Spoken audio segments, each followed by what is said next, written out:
Hello दोस्तों, आप सबका स्वागत है स्पिरिट साइंस क्लासेस में। आज के लेक्चर में हम माइक्रो ऑर्गेनिजम्स फ्रेंड एंड फो जो यूनिट है उसके बारे में बात करेंगे। आज का ये हमारा फर्स्ट लेक्चर है जिनमें हम केवल इंट्रोडक्शन देखेंगे कि माइक्रो ऑर्गेनिजम्स होते क्या है और कुछ और उससे रिलेटेड बातें।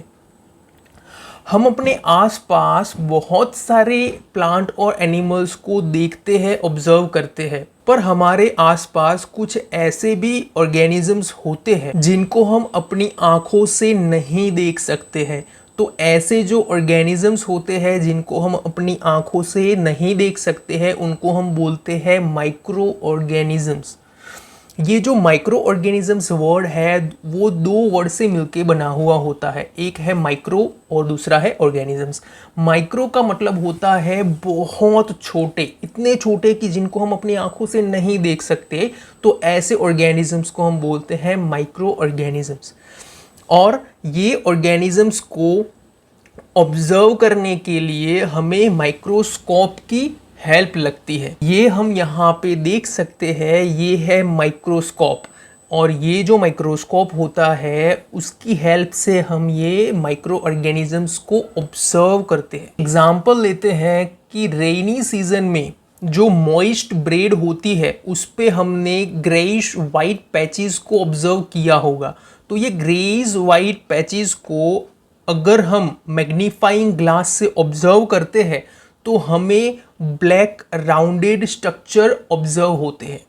तो ये जो ब्लैक राउंडेड स्ट्रक्चर है वो माइक्रो ऑर्गेनिजम्स है।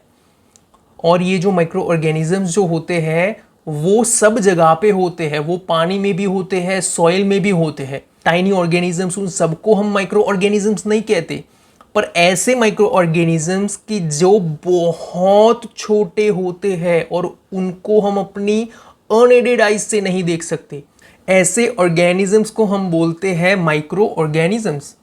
जो हमने ब्रेड पे ब्लैक राउंडेड स्ट्रक्चर को ऑब्जर्व किया था वो फंगस थी, और फंगस एक माइक्रो ऑर्गेनिजम्स है, और उसको ऑब्जर्व करने के लिए हमें मैग्नीफाइंग ग्लास का यूज़ किया था।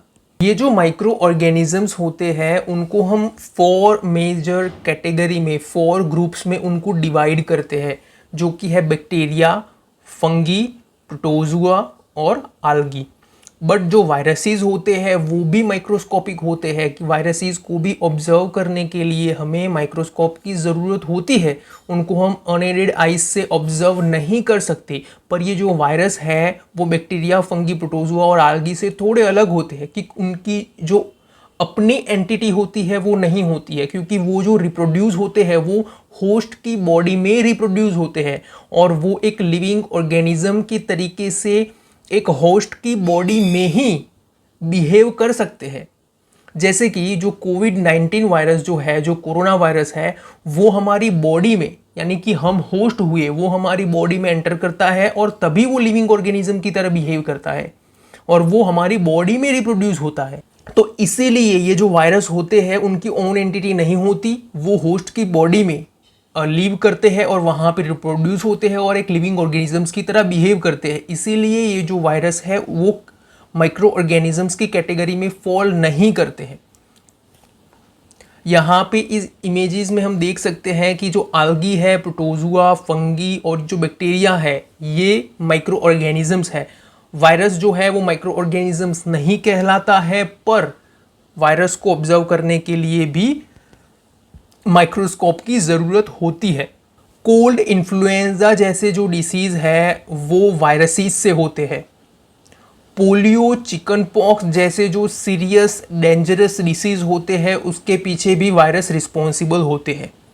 जो डायसेंट्री और मलेरिया होता है, जो डायसेंट्री में हमारा इंटेस्टाइन में इन्फेक्शन होता है, और जो मलेरिया होता है वो मॉस्किटो से होता है, तो ये जो डिसीज़ है उसके पीछे प्रोटोजुआ जो माइक्रो ऑर्गेनिजम्स है वो रिस्पॉन्सिबल होते हैं, और जो टाइफॉइड और जो ट्यूबरक्लोसिस होता है उसके लिए बैक्टीरिया जो है वो रिस्पॉन्सिबल होते हैं। ये माइक्रो ऑर्गेनिजम्स जो होते हैं वो सिंगल सेल होते हैं और वो मल्टी सेल्यूलर भी हो सकते हैं। ऐसे माइक्रो ऑर्गेनिजम्स जो एक सेल से बनते हैं उसे हम बोलते हैं सिंगल सेल माइक्रो ऑर्गेनिजम्स।